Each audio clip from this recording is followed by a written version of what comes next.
Selamat siang buat anak-anak sekalian. Kita berjumpa kembali lagi dalam materi pembelajaran mata prakarya ke-9. Bismillahirrahmanirrahim. Assalamualaikum warahmatullahi wabarakatuh. Tidak terasa kita sudah ketemu lagi di pertemuan ketiga ya.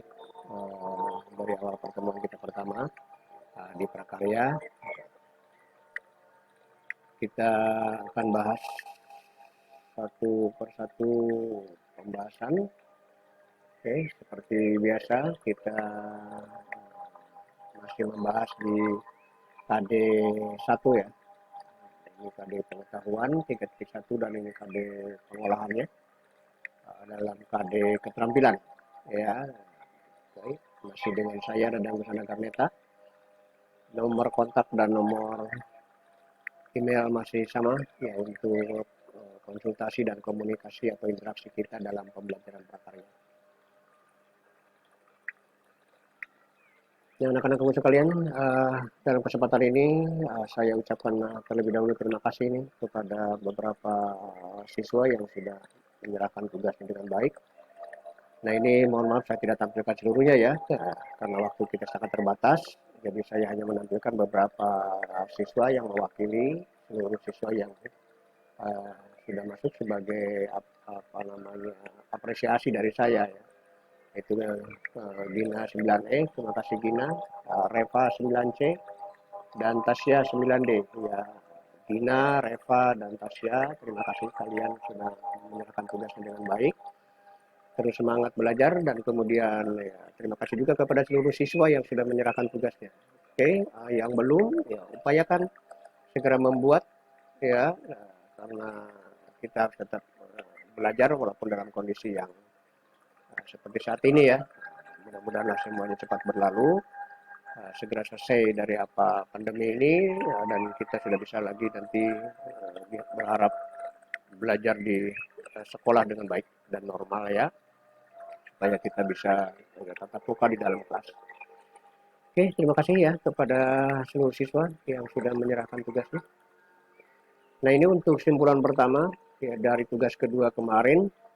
Oke, itu ada perikanan dan peternakan ya yang kita bahas secara umum. Nah, kali ini kita akan coba bahas dulu untuk perikanan, itu pun juga tidak seluruhnya. Ya, karena perikanan itu kan kita akan golongkan ada termasuk di dalamnya ada ikan, ada udang juga, aneka macam ya udang, ya aneka macam ikan dan juga kemudian ada cumi ya. Kita akan membahas simpulan pertama ini di tugas kedua kemarin adalah khusus tentang ikan. Nah, sesuai dengan habitatnya atau tempat hidupnya, nah ikan ya kita tahu terbagi atas tiga ya, itu ada ikan air tawar, ikan air payo, dan ikan air laut. Nah, masing-masing habitat ini jelas memiliki spesies yang berbeda ya, atau jenis ikan yang berbeda. Nanti di dalam biologi, pelajaran IPA, ya kamu akan dibahas khusus ya tentang ketiga jenis ikan yang hidup di habitat yang berbeda ini. Karena masing-masing punya adaptasi yang berbeda. Oke, atau kebiasaan hidup yang berbeda. Nah, untuk ikan air tawar jelas ini salinitasnya ini sangat rendah ya, 0,05%. Jadi salinitas itu apa sih? Ini kadar garam. Jadi kandungan garamnya itu hampir tidak ada ya, sangat kecil. Kemudian air payau ini lebih dari ikan air tawar. Dan ikan air laut memiliki kadar garam yang sangat tinggi. Jadi air payau ini boleh dikatakan sifat air atau habitat tempat hidup ikan yang kadar garamnya di antara lebih tinggi dari ikan air tawar dan lebih rendah di antara ikan air laut. Ya, nah gitu. Jadi silakan dilihat. Oke, nah ini yang membedakan ya, habitat ini adalah kandungan garamnya. Gitu ya. Oke. Nah, kita lihat kemudian yang beberapa jenis ikan ya, yang hidup di masing-masing habitat tersebut. Nah, untuk ikan air tawar ini ya diantaranya yang ini umum lah ya. Ada ikan lele, ikan gurame, ikan emas, itu banyak di kehidupan kita. Ikan nila, ikan patin juga, ini adalah ikan-ikan yang hampir semua ikan itu kandungan protein sangat tinggi ya. Kemudian ikan gabus atau kita sebutnya itu apa ya dalam bahasa kita ya, dalam bahasa saya itu sebutnya bogo gitu ya, untuk ikan gabus. ikan tawes, ikan nilam, ada juga termasuk di sini ada belut, ikan mujair. Untuk ikan air payau ini ada kerapu, ada kemudian ikan kerapu tikus, ya, kemudian ada belanak, ada kepiting. Nah, ya, tapi kepiting ya, ini tidak termasuk ke golongan ikan ya, ini akan dibahas khusus nanti. Kemudian terakhir yang saya contohkan ini ada kakap putih. Nah, ini juga banyak sekali ikan-ikan yang sudah umum kita uh, apa namanya ketahui ya. Nah, terutama nih kerapu ini termasuk jenis ikan-ikan yang kalau di olahan apa itu restoran itu harganya sangat cukup mahal ya, ya karena memang kandungan protein cukup baik ya. Nah, itu bisa jadikan bahan olahan kita ya, ya suatu saat nanti bisa digunakan untuk kepentingan-kepentingan apa namanya ya bisnis kalian, barangkali ada yang berminat ya untuk membuat sesuatu ya, resep yang cukup baik yang bisa dijual. Oke, kemudian lanjutkan. Nah, ini untuk ikan air laut ya, ikan air laut cukup banyak sebetulnya, tetapi yang saya contohkan adalah ikan-ikan yang umum diketahui ya, yang banyak dikonsumsi oleh kita. Nah, ini diantaranya adalah ikan cakalang ya, ini ikan cakalang, saya contohkan gambarnya, kemudian ikan sarden. Nah, ikan sarden ini umumnya banyak dibuat dalam bentuk ikan kalengan ya. Ya, oke. Kemudian ikan tuna juga, kemudian ikan teri, ini banyak juga ya diketahui banyak di antara kita ya, tapi banyak dalam bentuk olahan-olahan yang pengawetan melalui pengasinan. Ikan kakap juga ya, ikan kakap banyak ditemukan juga di berbagai macam menu ya, ada rumah makan Padang misalnya, bahkan ada olahan kepala kakap ya. Nah, itu ya cukup eh, menjanjikan juga secara ekonomi ya kalau kalian apa olah dan dijual gitu kan. Kemudian ada makarel, ya, ikan kembung, ikan tenggiri dan ikan tongkol ya. Nah, ini berbagai macam jenis ikan yang hidup di air laut. Ya, saya pikir sudah sama juga ya dengan apa yang sudah kamu sampaikan ke tugasnya ke saya. Ya, ini sebagai seperti biasa sebagai pembanding buat kalian untuk apa namanya dijadikan juga sebagai salah satu referensi. Nah, setelah kalian mengamati, mengidentifikasi, ya, mengetahui cirinya, semuanya kamu ketahui, ya, nah itu sudah dikumpulkan juga dalam tugas-tugas yang diberikan ke saya. Nah, sekarang ini tugas ketiga ya, tugasnya juga biasa saja lah ya, bukan tugas-tugas yang sifatnya membuat kalian harus ya terlalu stres gitu ya, kerjakan dengan seperti biasa dengan suka hati ya, tetap serius dan ini bisa dibuat sebuah apa rancangan ya. Nah, tugasnya itu apa ya? Silakan buat perencanaan pengolahan dari salah satu jenis ikan tadi. Jadi kamu boleh pilih baik itu dari ikan air tawar, ikan air payau atau air laut. Salah satu saja. Kalau air tawar ya air tawar, misalnya ikannya apa gitu kan. Dari payau apa. Jadi tidak perlu harus ketiga-tiganya ya. Dari habitatnya, tapi cukup salah satu saja yang kamu akan angkat.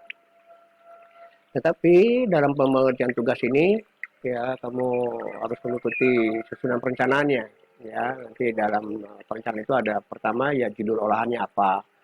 Kemudian jelaskan kandungan gizi yang terkandung dalam olahan itu apa saja, ya bahan utama yang digunakannya apa. Kemudian bahan pendukung ini sebagai bumbu yang digunakan ya karena kamu akan membuat sebuah rancangan pengolahan nanti dalam resep tertentu.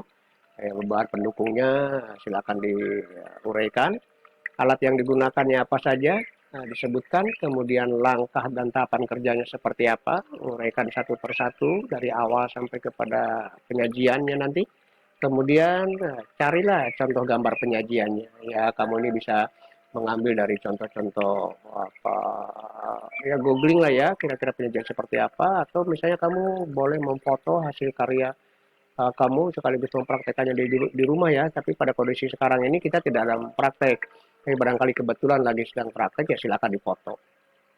begitu ya. Tetapi kalau tidak ya prakteknya nanti belakangan. Jadi kita akan mencoba dulu membuat sebuah perencanaan ya, perencanaan sebuah olahan nanti yang akan kita praktekkan. Gitu ya. Nah ini contohnya seperti apa? Nah ini kira-kira ya contoh pekerjaan yang harus kamu buat ini boleh nanti ditulis tangan seperti biasa ya, atau mau dibuat dalam WPS-nya juga anak-anak di Android sudah banyak yang mampu. Ya silakan dibuat semudah yang bisa kamu lakukan. Ya contoh misalnya judulnya apa nih? Nah, judul misalnya saya jelaskan sini cobek ikan nila goreng pedas. Nah, ini ikan nila banyak terdapat di wilayah kita.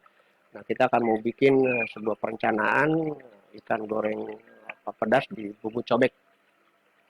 Nah, kandungan gizinya yaitu saya lihat dari berbagai macam literatur ini ada terkandung kalori 128, karbohidratnya, proteinnya 26 gram, karbohidratnya 0 ya. Kemudian lemaknya ada sedikit saja 3 gram. Ini per 100 gram ya, per 100 gram ikan nila saya hitungannya. Dan seterusnya. Oke. Kemudian bahan utamanya jelas ikan nila karena saya mau bikin judulnya adalah ikan nila goreng pedas, berarti bahan utamanya adalah ikan nila. Bahan pendukungnya apa saja? Nah, ini bumbu-bumbu pendukung dalam pembuatan resep ikan nila apa cobek ini. Ya setengah kilogram ikan nila, ini kita hitungannya 3 ruas kencur, 1 siung bawang putih dan seterusnya. Ya, dijelaskan. Kemudian alatnya, nah ini alatnya juga ada kompor, ada cobek dan ulekan, wajan, pisau, spatula, calenan, saringan gorengan. Nah ini kira-kira seperti ini ya yang saya harus siapkan alatnya. Oke, cukup jelas ya untuk yang sampai poin E. Kemudian F-nya langkah kerja seperti apa? Nah, langkah kerja ini silakan kamu uraikan dari mulai awal sampai akhir penyajian. Ya ini kamu boleh diskusi dengan ibumu atau kamu boleh googling atau mencari literasi dari berbagai macam resep yang ada. Oke, kemudian contoh penyajian. Nah, ini contoh penyajiannya saya tampilkan satu foto penyajian. Oke, seperti ini dalam piring dibuat sedemikian rupa, ada sedikit nanti topping-topping tertentu dihias. Oke, saya ditampilkan. Nah, kemudian hanya saya sedikit walaupun tidak ada dalam susunan, saya tambah keterangan. Ya, tetap gunakan langkah-langkah keselamatan, keamanan, dan kesehatan selama proses kerja. Gitu ya. Nah, barangkali itu saja. Saya pikir tugas kali ini gampang saja. Silakan ikut dibantu oleh ibumu. Ya, terus semangat belajar. Belajar tetap harus dalam keadaan ceria.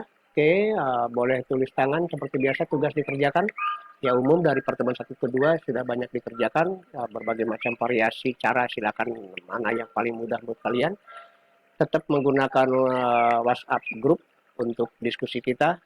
Ya, silakan dimanfaatkan. Dan saya pikir cukup. Ya, sampai jumpa. Kita ketemu lagi di jadwal pertemuan berikutnya. Tetap gunakan kewaspadaan kita terhadap pandemi COVID ini. Ya, etika batuk dan bersin seperti apa? Nah, saya buatkan di sini. Silakan dibaca agar kita bisa menghindari tertular dan menghindari menular. Oke, nah, itu saja. Sekian, kita ketemu lagi di kesempatan yang akan datang. Wassalamualaikum warahmatullahi wabarakatuh.